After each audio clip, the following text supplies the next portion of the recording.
Namdev Shastri ऑफिशियलला subscribe करा. सिद्धांत ऐका, आनंदी, निर्भय व सुखी व्हा. धन्यवाद. मागच्या वेळेस तुम्हाला वैज्ञानिक पद्धतीनं साधूचं जीवन सांगितलं. साधू कसे विचार करतात. मान्य आहे, सगळं निसर्ग आहेत. मुलगा जेव्हा जन्माला येतो आणि स्तनाला पहिल्यांदा ज्यावेळेस मूल लावलं जातं, त्या स्तनातून दूध ओढलं पाहिजेत हे त्या मुलाला काय माहिती की ओढल्यानंतर माझी भूक भागू शकते. हा चमत्कार आहे, संस्कार आहेत. इथेच दूध आहे आणि हे दूध माझ्या भुकेला शमन करू शकतं. त्या लहान काहीच कळत नाही त्या मुलाला जगण्यासाठी काय लागतं ते कसं काय कळतं. चमत्कार, चमत्कार किती पाहिजे तुम्हाला जीवनामध्ये. हजारो चमत्कार या जगामध्ये रोज घडतात. मी एक दृष्टिकोन तुम्हाला सांगितला दुःखाकडे पाहण्याचा, आणि साधूचा एक दृष्टिकोन आहे. रोज त्यांना चमत्कार दिसतात आणि चमत्कार पाहून त्यांच्या मुखातून वाक्य निघतात, धन्य आहे, धन्य आहेत, जय हो, जय हो. चमत्कार. म्हणून त्यांच्यावर जर कधी दुःख आलं ना तरीसुद्धा ते हसतात. का असं त्याला वाटलं मला शिव्या द्याव्या म्हणून. फार गंभीरतेने विचार करत नाहीत साधू बरं का. मी आहे, मला एखाद्याने शिव्या दिल्या, अगदी कुतूहलाने त्याच्याकडे पाहतात. का शिव्या देत असेल बरं, काय संबंध आहे. बरं, शिव्या देऊन काहीच होत नाही त्याला कसं माहीत नाही. तो इतक्या वेळ बडबड करतो, त्या बडबडीचा कुठलाच परिणाम होत नाही हे त्याला कसं माहीत नसतं. मग साधू जे असतात एक यालाच भगवंताचं स्वरूप पाहून, भगवंताचा साक्षात्कार पाहून जीवन जगतात. त्यांना दुःख होत नाही. दुःख येतं, दुःख होत नाही. आदिवासी लोकांमध्ये जो दृष्टांत दिला मी तुम्हाला त्याच पद्धतीचा आहे. सगळे दूषित जेवण, दूषित खाणंपिणं असतं, डोक्यातच येत नाही, त्यांचं जीवन जगून जातात. आणि मी तुम्हाला 100% सांगतो, सुशिक्षित माणसाची जशी संभावना आहे परंपरेची, तशी त्यांचीसुद्धा परंपरा चालू आहे. काही बदल नाही. त्यांनाही मुलं बाळं आहेत, त्यांचेही मुलं शिकार करून जगतात, त्यांच्या मुलांना मुलं होतात आणि तुमच्याही होतात. तुमच्यामध्ये फक्त शिक्षणामुळं आलेलं वैताग आहे, बाकी दुसरं काही नाही त्यांच्यामध्ये. खाण्याच्या बाबतीत काही बदल करू शकत नाही. म्हणून संत हे दोन्ही पाहतात, दोघांचाही अनुभव घेतात. आणि मग कुठेतरी एखादा दुःखी माणूस जवळ आला, समस्या घेऊन जवळ आला, तर त्याचं निराकरण करतात. मग ते निराकरण शब्दाच्या रूपातून, गेयाच्या रूपातून बंधन केलं जातं. म्हणून कधीही ज्ञानेश्वरी गाथा वाचत असताना हा चरित्रात्मक ग्रंथ आहे, एखाद्या कवीनं लिहिलेला आहे, एखाद्या नोबल लिहिलं जातं त्या पद्धतीने लिहिलेलं आहे असं काही समजू नका त्याला. समस्या असल्या तर वाचा, आनंद घ्यायचा असला तर वाचा. लक्षात आलं तुम्हाला. ही समस्या वाटत असल्या, आता त्या समस्याचं निराकरण कुठे आहेत तेवढं तर तुम्हाला परिश्रम करावे लागतील ना. पारायण करून काही होत नसतं साधू संतांच्या ग्रंथाचं बरं का. ती प्रथा आहे, गोडी लागावी म्हणून. लहान मुलगा जेव्हा शाळेत जातो ना त्याला चॉकलेट दिलं जातं. ते चॉकलेट म्हणजे काही शाळेत जाऊन खायचं असल्यातला भाग नाहीत. तो शाळेत गेला ना मी तुला चॉकलेट देईल, म्हणजे तिला नॉलेज महत्त्वाचं आहे शाळेतलं. चॉकलेट हे प्रलोभन आहे. तसं ही जी प्रवचनं आयोजित केली जातात या ठिकाणी किंवा अजून भारतामध्ये, हे अध्यात्मशास्त्रात नेमकं काय आहेत याची तुम्हाला गाईडलाईन आहे की ही समस्या आहेत आणि इथे इथे याचं उत्तर आहेत. पण समस्या तुम्हाला शोधावी लागेल आणि तुम्हालाच स्वतःला ज्ञानेश्वरी वाचावी लागेल, गाथा वाचावं लागेल. आणि तुमची समस्या आम्हाला काय कळणार आहे. आम्ही सामुदायिक बोलत असतो. एखादा कॅन्सर स्पेशलिस्ट डॉक्टरला तर तो सामुदायिक बोलतो ना की कॅन्सरचं स्वरूप असं आहे, असं असं असं आहे. पण तो जो डायरेक्ट ज्याला झालेला आहे त्याचा कितवा कॅन्सर आहे आणि त्याला काय करायला पाहिजे तो तिथला डॉक्टर सांगणार तुम्हाला. तसं प्रवचन हा विषय सामुदायिक विषयावर बोललं जातं. तुमच्या व्यक्तिगत समस्या तुम्हाला ग्रंथात शोधाव्या लागतील. आणि मग काय केलं ज्ञानोबा रायांनी, वेळेनुसार ग्रंथाची निर्मिती केली. खूप ब्रिलियंट माणसं आहेत, अति हुशार माणसं आहेत, ज्यांना लगेच कळतं, त्यांना अनुभवामृत तयार केलं. की ज्यांना ह्या माझ्या भूमिका नीट आहे का बरं, खूप गोड आहेत. ज्यांना ह्या समस्या आहेत, जग निर्माणच कसं झालं, सत्य काय या जगातलं,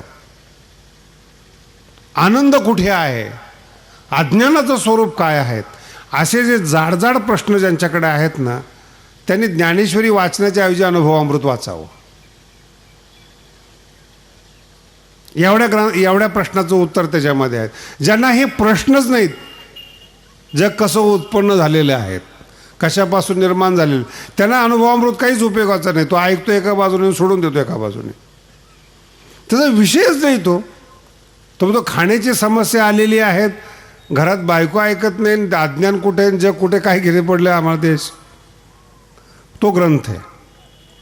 ज्याला रसिकतेनं जीवन जगायचं आहे, अलंकारात्मक कलात्मक पद्धतीने जीवन जगायचे आहेत, ज्याला शब्दातली वळणं कळतात, शब्दाचे अलंकार कळतात, शब्दाचे भाव कळतात, रसिकता ज्याच्या जीवनामध्ये आहेत, आणि जो आनंदाने जीवन जगू इच्छितो, त्याच्याकरता ज्ञानेश्वरी आहे.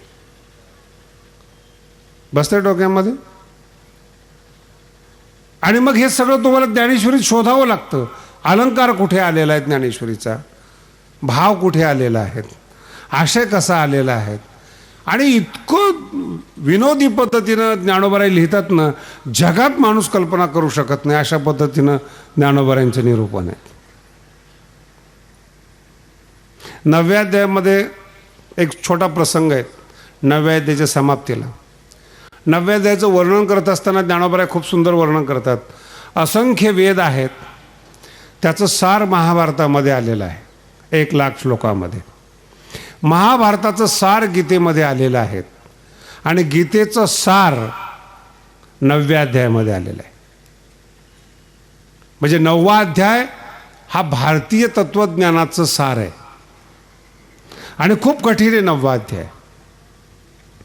आणि तो 9वा अध्याय एवढा अद्भुत, एवढा चमत्कारिक, एवढा आशयानं भरलेला 9वा अध्याय आहे. ज्यावेळेस ज्ञानोबाराय पूर्ण करतात, लिहितात, आणि संजयाच्या मुखातून तो 9वा अध्याय सांगितला जातो, तेव्हा ते कधी घोड्याचा खरारा करणारा मनुष्य, एवढं अद्भुत तत्वज्ञान त्याला ऐकायला मिळालं, तो गहिवरून येतो. त्या डोळ्यातून पाणी येतं, अंगावर शहारे येतात, घाम फुटतो, त्याला अंग थरथर कापायला लागतं. अचानक एखादी आनंदाची बातमी ऐकली, आणि संवेदनशील हळवं जर मन असेल, तर त्याच्या शरीरामध्ये, बोलण्यामध्ये, डोळ्यामध्ये असं बदल होतात. आनंद त्याला सहन होत नाही त्याला. अशी त्या 9वा अध्याय ऐकून संजयची अवस्था झाली. ज्ञानोबाराय तिथंच होते. ज्ञानोबाराय म्हणतात, इतका परिवर्तनाचा भाग जीवनामध्ये झाला संजयाचा, अष्टसात्विक भाव तयार झाले. आणि तोच 9वा अध्याय धृतराष्ट्राने ऐकला. त्याला उपमा काय द्यावी ज्ञानोबारायने? रेडा जसा निवांत बसलेला असतो ना, तसं 9व्या अध्याय ऐकल्यानंतर रेडा जसा असतो तसा हा रेडा होता. काही परिणाम झाला नाही याच्यावर. भर रस्त्यात जर रेडा बसला ना, तर मंत्र्याची गाडी येऊ नाही तर ट्रक येऊ, तो असा नुसता बघत असतो त्याकडे काय आलंय. त्याला उठावं किंवा काही प्रतिक्रिया व्यक्त कराव्यात, असला काही भाग त्याच्या जीवनामध्ये, असे काही समाजामध्ये माणसं असतील, सगळं पाहतात, सगळं ऐकतात, मठ्ठ चेहरा, कुठल्याच प्रतिक्रिया नाही, हसणं नाही, काही नाही, काही नाही. काय काय कीर्तनामध्ये ह्या लोकांचं दर्शन होतं. आणि हे लोक कीर्तनात मी बघितले की मला ती माऊलीची आठवण येते. जैसा म्हैसा रेडा, किती विनोद करा, किती हसण्याचे प्रसंग येऊ द्या, याला टेन्शनच का लोक हसतात.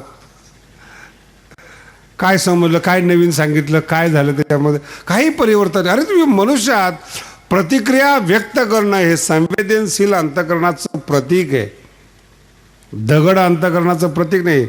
मनुष्य आहात तुम्ही, प्रतिक्रिया व्यक्त करू शकता, नाही व्यक्त झाली. ज्ञानोबाराय दोन्ही प्रतिमा समोर उभे करतात, आणि दोघांबद्दल किती भाव अभिव्यक्त करतात पहा. एक 9वा अध्याय आहे.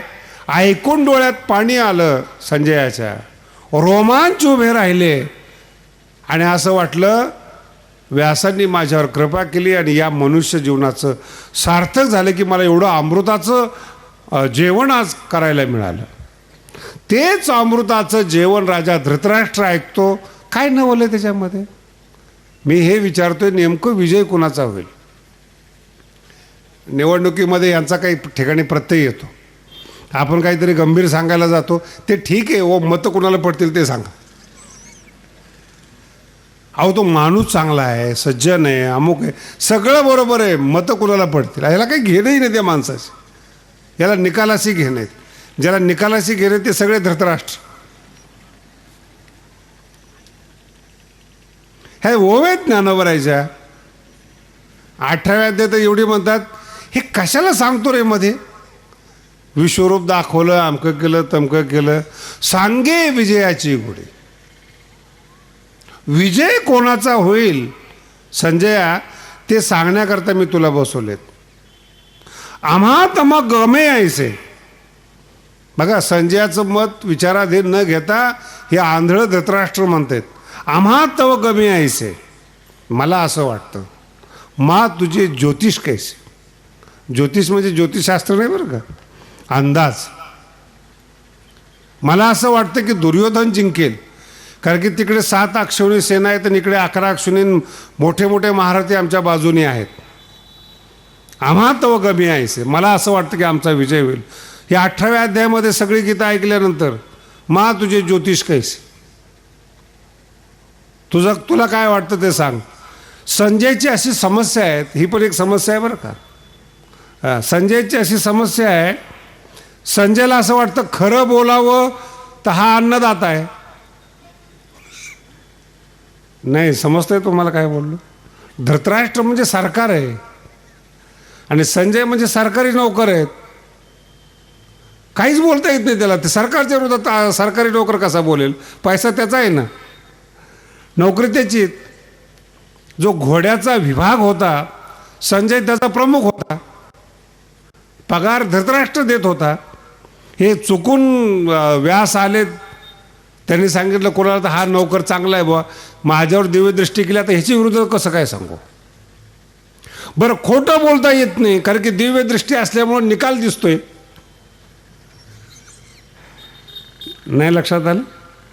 खोटं बोलता येत नाही ना, कारण की जर खोटं बोलावं तर दिव्यदृष्टीने साफ दिसतंय की तो पडणार आहे. पण तो जो पडणार आहे तोच विचारतोय निकाल कसा काय लागणार आहेत. बघू आता 2 दिवस आहेत. आणि जो पाडणार आहे त्यालाच माहीत नसतं बरं का,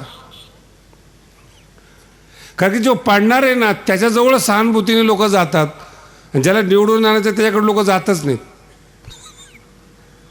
आणि शेवटी तो पाडल्यानंतर विचार करतो सगळेच माझ्या बाजूने होते आणि पडलो कसं काय. अरे मूर्ख आहेस ना, सगळे तुझ्या बाजूने उभे होते पण मतं तुला कोणी दिलेले.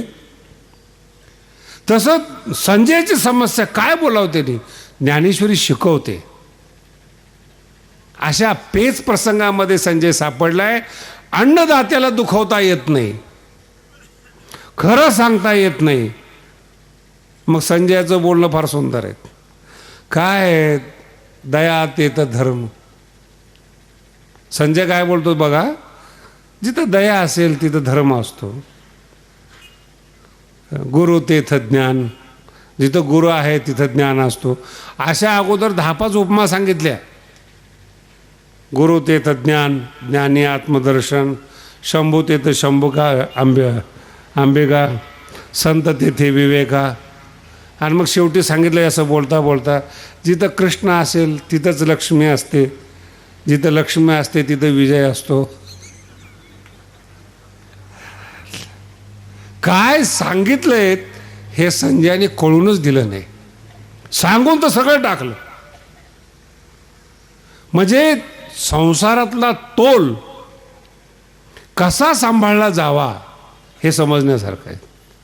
कसं बोललं गेलं पाहिजे, किती विनम्रतेनं. आणि हे अलंकार आहेत ज्ञानेश्वरीचे. शिष्य कसा बोलतो, गुरु कसा बोलतो, उद्धट कसा बोलतो, ज्ञानी कसा बोलतो, महात्मा कसा बोलतो, हे सगळे रूप ज्ञानेश्वरीमध्ये. काही काही माणसं आहेत असे बरं का, खूप सुंदर ज्ञानेश्वरीचे एक भाग आहे. तुमच्या हे सगळे अनुभवाचे फक्त मी तुम्हाला मार्गदर्शन करतो आहे. काही काही माणसं मी अशी पाहिली जीवनामध्ये खरं बोलतच नाहीत, सकाळपासून संध्याकाळपर्यंत खोटं बोलतात. आणि काही काही मांस खाणारी जी माणसं आहेत ना, एकादशी असो द्वादशी असो, सोमवार असो तर श्रावण महिना असो, त्याचं खाणं बंदच नसतं. असे सुद्धा ज्ञानोबांनी असं वर्णन केलेलं आहे की ज्याला सवय लागली खोटं बोलण्याची, ते इतकं खोटं बोलतात की ते जीवनामध्ये खरं बोलायचं असतं हेच विसरून जातात. मग माऊलीला विचारलं, माऊली समजा ते खरं बोललं ठरवलं तर म्हणजे 2-3 शब्द आहेत माझ्याकडे. जर विंचुनी नांगी मारली आणि जर गुदगुल्या झाल्या त्या दिवशी हे खरं बोलतील. म्हणजे विश्वास ठेवू नका असं ज्ञानोबा सांगत नाहीत. किती ज्ञानोबांची प्रतिभा आहे बघा तुम्ही.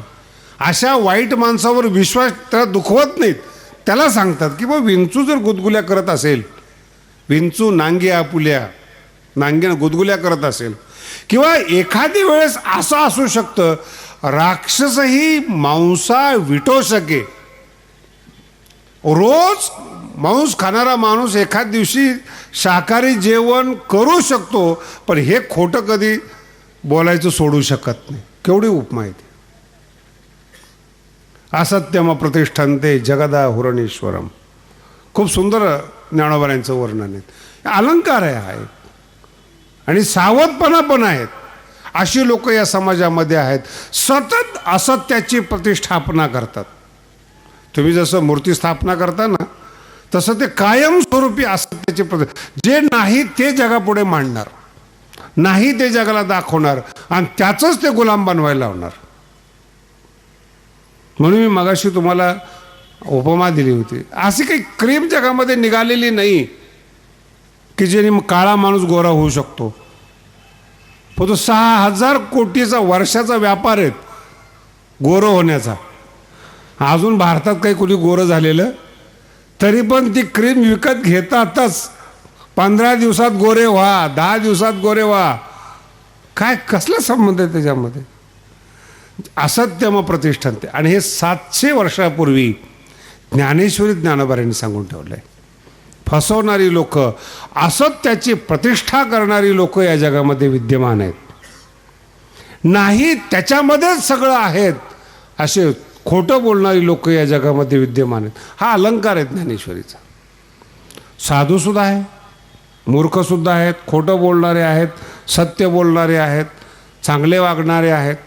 आणि हे सगळं ज्ञानेश्वरी वाचत असताना त्या त्या अध्यायातून, त्या त्या ओवीतून ती माणसं आपल्या समोर येतात आणि त्या धोक्यापासून तुम्ही सावध राहा हे ज्ञानेश्वरी आपल्याला शिकवते. अशा पद्धतीनं तर जो वागत असेल, अशा पद्धतीनं जर तो बोलत असेल तर असं गृहीत धरा हा माणूस चुकीचा आहे. हे ज्ञानेश्वरी तुम्हाला शिकवते आणि अलंकारिक पद्धतीनं शिकवते. नवीन उपमा, नवीन प्रमेय, नवीन संकल्पना, नवीन शब्दवाङ्मय, नवीन भावना, नवीन संवेदनशीलता, नवीन भक्ताचं मन, भक्ताच्या मनातल्या संकल्पना, राक्षसाच्या मनातल्या संकल्पना, ज्याला अभ्यासायचं असेल त्याला ज्ञानेश्वरी आहे. रसिकतेनं कादंबरी वाचल्याप्रमाणे थोडी भाषा कठीण आहे, कारण की चांगली गोष्ट थोडी अवघडच असते. तमाशा जो आहे सर्वसामान्य जे आहे ते सहजही उपलब्ध होणारं असतं, पण जे आनंद देणारं साहित्य आहेत, शब्द आहेत, ते कळायला थोडा वेळ लागतोच. त्याच्याकरता आपल्यामध्ये काही गुणवत्ता पाहिजेत. आपल्याला अलंकाराचं, भावाचं, सगळ्याचं ज्ञान पाहिजे आपल्याला.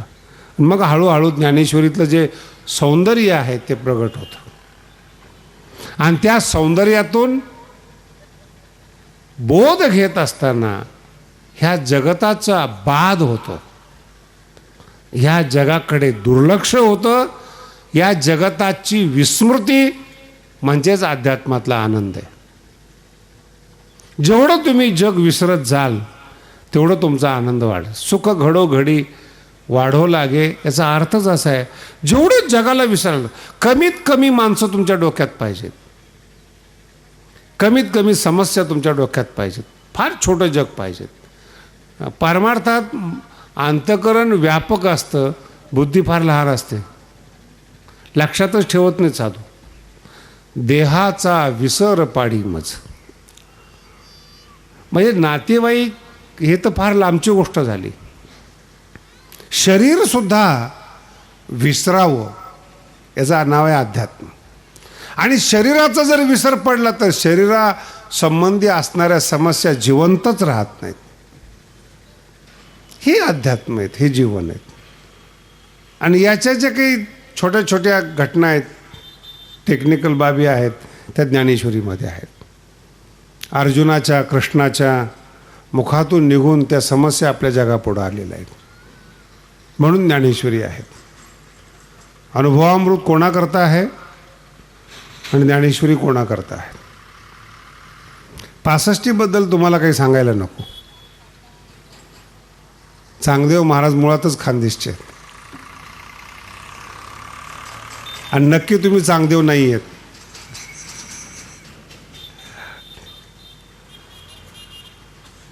कारण की 1400 वर्ष जीवन जगणं किंवा वाघावर बसणं हे खूप अवघड गोष्ट आहे. वाघावर बसणं हा खूप लांबचा विषय आहे. हल्ली पत्नीला सुद्धा रागानं बोलू शकत नाही. मुलगा जर भडकला तर बाप म्हणतो मी जरा मंदिरातून जाऊन येतो, तोपर्यंत पोराचं डोकं शांत होईल. योगी त्याचा ग्रंथ वाचायचा 65च व्हावे. क्वालिटी जसं आहे ना तशी ती गुणवत्ता आहेत. चांगदेवाला समजून सांगण्याकरता फार मोठ्या ग्रंथाची गरज नाहीत. 65 वेळा भरपूर आहे त्यांच्याकरता. स्वस्ती श्री वटेषु जो लपोणी जगदा, ते तेवढंच समजून जातो, त्याचा काही प्रश्न नाही. आणि जो ज्ञानोबांचा सगळ्यात लोकप्रिय ग्रंथ आहे हरिपाठ, हा एवढा किचकट आहे ना की हे जसं खाणीतून निघालेला हिरा असतो ना तसा ग्रंथ म्हणजे हरिपाठ आहे. या खाणीतून निघालेले जे सोनं आहेत ना त्याचा विस्तारच अलंकार असतो. अर्थ कळाला का तुम्हाला? मुळात सोनं हे खाणीतून निघालं पाहिजे. सोनं निघाल्यानंतर मग त्याचे अलंकार होतील, अंगठ्या होतील, गळ्यातले होतील वगैरे वगैरे. पण मुळातलं सोनं ते त्याचं शुद्ध स्वरूप आहे. ते तसं मूळ ग्रंथ हा हरिपाठ आहे. अलंकार नाहीत, काही नाहीत, काही नाही, शुद्ध स्वरूपामध्ये. शुद्ध म्हणजे सोनंच आहे हरिपाठ. मग त्यातल्या प्रमेयाचा अलंकार म्हणजे ज्ञानेश्वरी, अनुभव अमृत हे हरिपाठाचा विस्तार आहे बरं का. आणि हे महाराष्ट्राचं दुर्भाग्य आहे की तो छोटा आकार आणि पाठ झाल्यामुळं त्याचा अर्थच कोणाला कळत नाही. ज्याला त्याला असा भला मोठा ग्रंथ पाहिलं की समाधान वाटतं. खायचं कमी आणि ताट मोठं. हरिपाठ पाठ आहे आपला, पण हरिपाठातला कुठलाच अर्थ आपल्याला कळत नाही. कारण की ते शुद्ध सोनं आहे, त्याचं केमिकल विश्लेषणच माहीत नाहीत त्याला काय करायचं आहे म्हणून. आणि तो लहान ग्रंथ असल्यामुळे तो बहुतेक सगळ्यांचा पाठ आहे, रोज म्हणतात. वारकरी लोक हरिपाठ रोज म्हणतात, पण ग्रामीण भागामध्ये सुद्धा रोज हरिपाठ चालतो. त्याचं एक उदाहरण देतो मी तुम्हाला, कसे ज्ञानोबराय फसवतात हरिपाठातून. हा सगळ्यांना बहुतेक लोकांचा हरिपाठ पाठ आहे. देवाची द्वारी पाठ आहे ना, उभा क्षणभरी तेने मुक्तिचारी. बऱ्याच लोकांनी याच्यावर कीर्तन ऐकले असतील. देवाच्या द्वारात उभं राहिल्यानंतर 4 मुक्ती मिळतात. देवाचे द्वारी असा अर्थच नाहीत मुळात त्याच्यामध्ये. देवाचे द्वारी उभा क्षण. तुम्हाला काय माहिती देवाचं द्वार कुठे? आपल्या मनाने ठरवायचं का की याला देवाचं द्वार म्हणतात? असा हरिपाठच नाही. असा हरिपाठातल्या कुठल्याच शब्दाचा अर्थ वारकऱ्यांना माहीत नाही. जे वारकरी नाहीत त्यांचा तर विषयच नाही. हरिपाठ ज्यांचा पाठ आहे मी त्यांच्याबद्दल बोलतोय तुम्हाला. कुठलं, कारण काहीच माहीत नाही आपल्याला. का घडीव सोनं नाही आहे, ते अलंकार नाही आहेत, त्याला असं नाव नाही ठेवतात की हा असा विषय आहे. हरिपाठ गठ्ठा आहे, तो मूळ सोनं येते. सगळ्या तत्त्वज्ञानाचं सार, जीवनाचं सार त्या हरिपाठामध्ये आलेले आहेत. त्याची भाषा संक्षिप्त आहे, त्याचे छोटे छोटे वाक्य असतात हरिपाठामध्ये, आणि ते एकमेकाशी संबंध नाही ठेवते. त्यांच्यामध्ये ते एक स्वतंत्र जग असतं. ते अर्थ नीट आहे का बरं का. देवाचे द्वारी उभा क्षणभरी तेने मुक्तिचारी. तो साधिएले जो शब्द आहे ना, तो ज्ञानोबरायांनी स्वतःचा अनुभव सांगितलाय. ते भूतकाळवाचक शब्द येतो. साधी येल्या म्हणजे भूतकाळवाचक शब्द येतो. मग भूतकाळवाचक शब्द कोणाबद्दल आहे? तुमच्याबद्दल थोडाच येतो. ज्ञानोबराय स्वतःचा अनुभव सांगतात की मी देवाच्या दारात उभं राहिल्यानंतर मला चारी मुक्ती साध्य झाल्या. तुम्ही सुद्धा जर भगवंताचं नामचिंतन केलं तर तुमचं सुद्धा पुण्य वाढू शकेल. हरिमुखे म्हणा पुण्याचे म्हणजे 4 मुक्ती मिळतील हा भविष्यवादी शब्द नाही आहे. मराठी व्याकरणाचं ज्ञान असेल तर लवकर कळेल. साधी येल्या, साध्य झाल्या. तुम्ही तुमच्या बाबतीत आज बंधनात्मक आहेत, साध्य होतील असं थोडंच म्हटलेलं आहे तुम्हाला त्यांनी. म्हणून ज्ञानोबरांचं वाङ्मयच एवढं विचित्र आहे त्याच्यामध्ये की माणूस किती जरी कल्पना केली तरी बसूच शकत नाही त्याचं. आणि एक वाक्य 20 पद्धतीनं वापरलं जातं हरिपाठामध्ये. हे हरिपाठाची दुसरी विशेषता आहे. उदाहरणार्थ हरिबुद्धी जपे तो नर दुर्लभ. छोटं वाक्य आहेत ना. तर मी मागे एक लेख लिहित होतो सकाळमध्ये, इकडे येत नव्हतं खानदेशमध्ये. ते हे एकच वाक्य, अर्धच वाक्य खरं म्हणजे अर्धचरण आहेत. हरिबुद्धी जपे तो. संस्कृतमध्ये अन्वय करण्याची एक प्रथा आहे. अन्वय करावाच लागतो. गीता असेल, वेद असेल, काव्य असेल तर ती अन्वय करण्याची प्रथा आहे की गेयासाठी, अलंकारासाठी शब्द मागे पुढे वापरले जातात, परंतु त्याचा अन्वय करून त्याला सरळ करून त्याचा अर्थ काढावा लागतो. हरिबुद्धी जपे, हरिबुद्धी जपे शब्द बघा. हरी बुद्धी जपे तो नर दुर्लभ. तुम्ही नीट जितकं बारकाईने पाहाल ना तितकं त्याचा अर्थ अवघड होत जातो. हरिबुद्धी ही जगात शक्यच नाही. कोणाकडे हरिबुद्धी आहे? कोण हरी? हरियुक्त बुद्धी कोणाची आहे? हरिबुद्धी कोणाची आहेत? हरिबुद्धीने जपणारा मनुष्य दुर्मिळ आहे. हरिबुद्धी जपे, हरिबुद्धी दुर्मिळ, हरी दुर्मिळ. तो दुर्लभ शब्द वापरत चला. हरिबुद्धी जपे तो नर दुर्लभ, हरी दुर्लभ, हरिबुद्धी दुर्लभ. हरिबुद्धी जपे तो दुर्लभ. तो हरी दुर्लभ जो वैदिक आहे. नाही तर सेंदरी हेंदरी दैवतांना हरी म्हणणारे पुष्कळ आहेत, देव मानणारे पुष्कळ आहेत. 20-22 अर्थ आणि असं संपूर्ण हरिपाठ 27 अभंगाचा तो कसा असेल? काय कळणार तुम्हाला त्याच्यातून? किती दुर्मिळता आहे त्याच्यामध्ये. म्हणून हरिपाठ हे जे वाङ्मय आहेत ते अतिसंक्षिप्त आहेत. ज्याने वाचलेलं आहे, ज्ञानेश्वरी वाचलेली आहेत, 65 वाचलेली आहेत आणि त्याला संक्षिप्त नोट्स पाहिजेत. एखादा वक्ता असं भाषण करायला उभा राहतो तेव्हा 2-2 वाक्य लिहून आणतो. ह्याच्यानंतर काय, त्याच्यानंतर काय, त्याच्यानंतर काय, आणि त्यांचे नोट्स काढलेले असतात तर त्यालाच माहिती असतात. दुसऱ्याने तो कागद घेतला तर काही जमत नाहीत.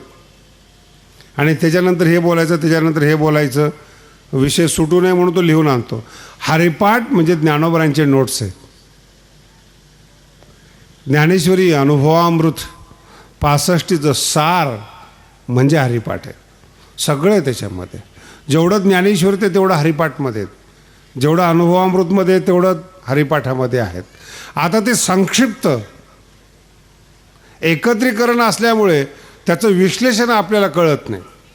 हरिपाठ कळत नाही म्हणूनच ज्ञानेश्वरी आहे पुढे. सुरुवातीला हरिपाठ आहे.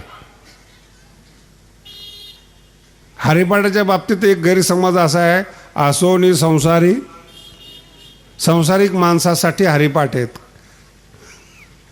कोण संसारी नाही जगामध्ये? बोला ना. असोनी संसारी जिव्हा वेग करी. संसारी कोण नाही जगामध्ये. आणि ज्याचं ज्याचं शरीर आहे ते सगळे संसारी आहेत. ज्ञानोबांची खूप सुंदर विशेषता आहे. म्हणून हरिपाठाची सूत्रात्मक भाषा, बंदिस्त भाषा, बंदिस्त भाव हा फार वेगळा आहे. भावे विन वाक्य कसं लक्षात येतं किती. आणि विस्तार नाही हरिपाठामध्ये, पाठ करण्यासाठी केलेले आहेत. भावे विन भक्ती. भक्ती शब्दाचा अर्थ प्रेम आहे, हे पहिल्यांदा लक्षात ठेवा. भक्ती म्हटलं की माणूस कुठेतरी मंदिरात जाऊन बसतो. मंदिरात जाण्याला भक्ती नाही म्हणत, आम्ही व्यापार म्हणतो त्याला. हे तुला मी 5 रुपये देतो, तू आमच्या घरात माल पाठव. मंदिरात जेव्हा मनुष्य जातो तेव्हा काहीतरी डिमांड करतो, सुपर मार्केट असल्यासारखं. हे देवा आम्ही नारळ आणले तुला, हे 10 रुपये आणलेत, तुझं काय असेल ना ते मंत्र पूजा काय पाठ हवन काय असेल ते आम्ही करून घेऊ, घर आमचं सुखी ठेव. यांनी त्याच्या घरात जायचं, त्यांनी ह्याच्या घरात यायचं. एवढं सोपं आहे का ते? भक्ती आहे ना, भक्ती हा शब्द याच्याकरता वापरला जातो, संसारातल्या प्रेमापेक्षा आध्यात्मिक प्रेम हे वेगळं आहे हे दाखवण्याकरता तो भक्ती शब्द आहे. गवळणीचं प्रेम होतं. गवळणीचं काय होतं? प्रेम होतं. तीच भक्ती आहे. भक्ती म्हणजे काही वेगळी थोडीच भक्ती येते. अध्यात्मातलं प्रेम आहे, त्याला सांसारिकपण येऊ नये म्हणून भक्ती म्हणतात त्याला.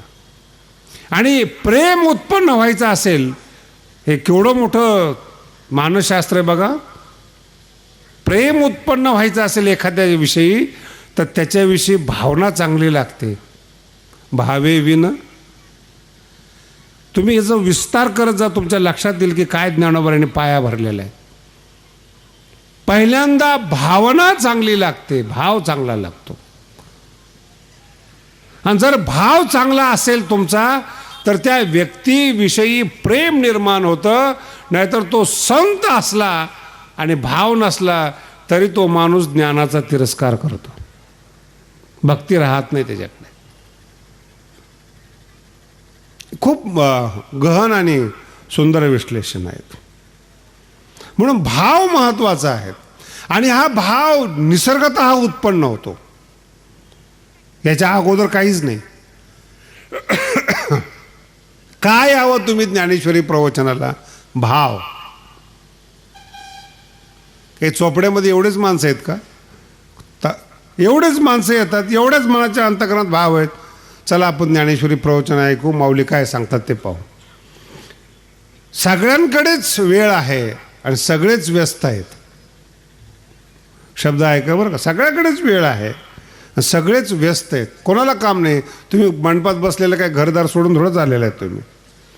पण तो भाव आहे की काय ज्ञानेश्वरीमध्ये सांगितलं ते ऐकावं, 2 शब्द ऐकावे. तो भाव निर्माण झाला. मग पहिल्या दिवशी तुम्ही प्रवचन ऐकलं, मग प्रेम निर्माण झालं. नाही, चांगलं सांगतात, भावे विन. आणि भाव नसेल तर मध्येच माणूस उठून जायला लागतो. त्याला विचारलं काय बोर झाले सगळं.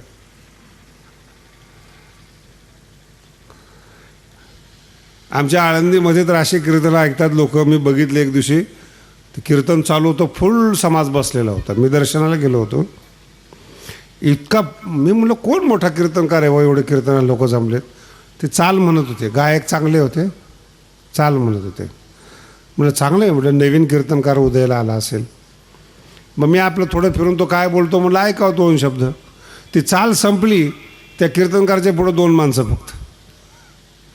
गायन संपलं, कीर्तनकाराच्या पुढं 2 माणसं, सगळे निघून गेले. मी म्हणलं असं काय झालं? मी त्या एकाला विचारलं, अरे काय रे ते कीर्तन तर सुरू नाही झालं अजून. नाही गायन ऐकायला आलो, तो कीर्तनकार फालतोय.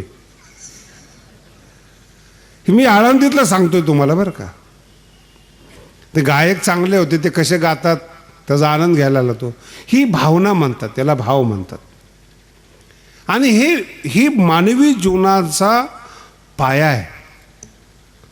संसार करा, व्यापार करा, लग्न करा, अभ्यास करा, पहिल्यांदा जो जन्माला येतो तो तुमच्या अंतःकरणात भाव असतो. मला हे व्हायचंय, मला हे करायचंय, हे माझ्या जीवनातलं ध्येय, हे भाव. आणि तो भाव मजबूत झाला, त्या सिद्धांतावर आपलं प्रेम बसतं. सगळं जग नावं ठेवू द्या, सगळ्या लोकांनी शिव्या देऊ द्या, त्याचा भाव एकदा बसला ना अंतःकरणामध्ये. मी मागे एक दृष्टांत सांगितलं होतं तुम्हाला, मी आठवण करून देतो. सीतेचा जो रंग आहे ना तो काळा आहे, सावळा रंग आहे. ते आमचे रामायणकर सांगत नाही, त्यांना बिचाऱ्यांना वाईट वाटतं. फार गोरी नव्हती सीता, सावळी सीता होते. आणि देखणी होतीच, त्याच्याबद्दल वाद नाही.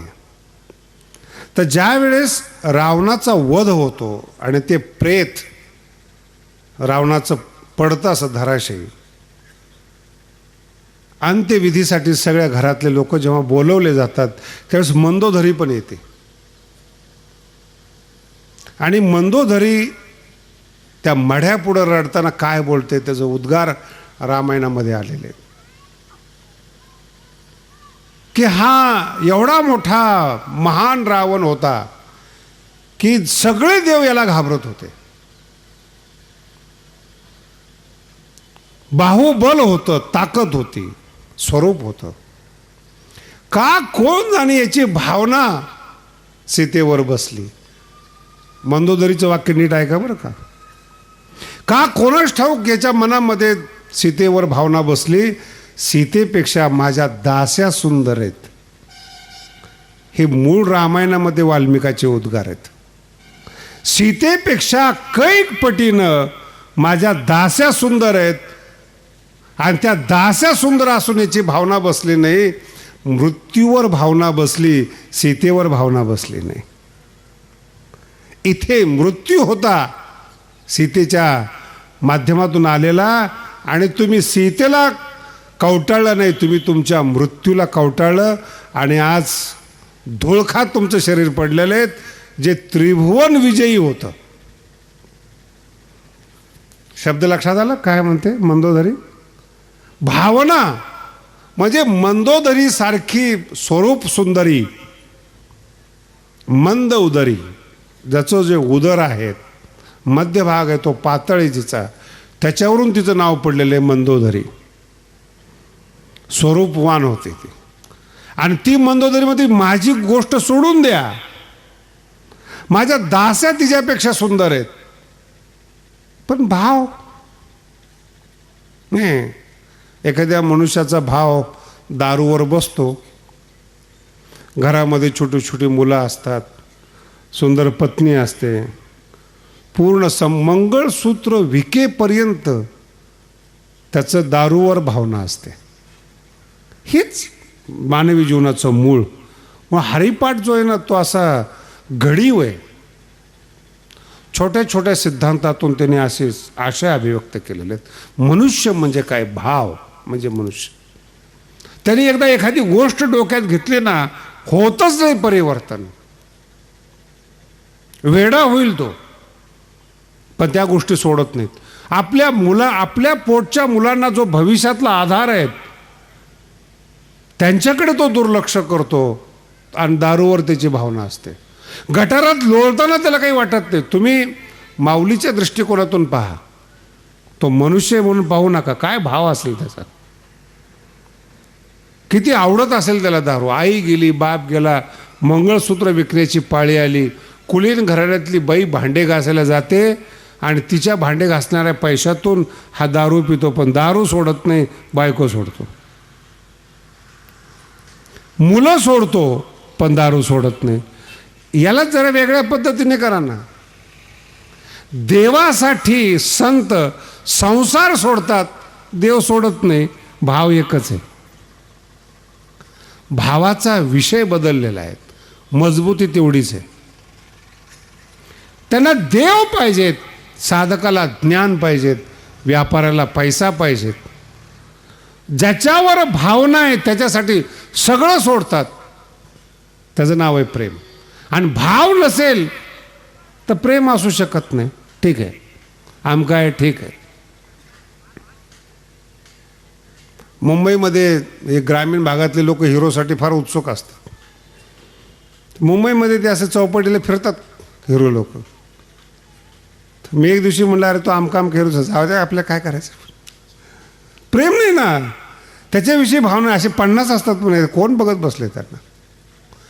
तुमची भावना कशावर आहे, तो तुमचा मानवी जीवनाचा आधार आहे. भाव म्हणजे हे सुचवणारा ग्रंथ म्हणजे हरिपाठ आहेत.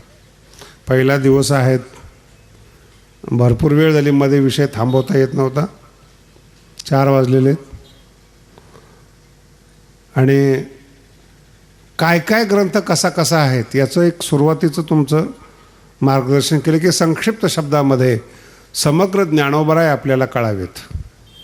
कोणत्या ग्रंथात ज्ञानोबरायांनी काय लिहिलेलं आहे आणि तो आशय मनामध्ये धरून त्या ग्रंथाकडे जर तुम्ही पाहिलं तर तुम्हाला सिद्धांताचं चांगलं ज्ञान होऊ शकतं. भूमिका म्हणून मी आजचा हा विषय आपल्यापुढं मांडलेला आहे. नामदेव शास्त्री ऑफिशियलला सबस्क्राईब करा. सिद्धांत ऐका. आनंदी, निर्भय व सुखी व्हा. धन्यवाद.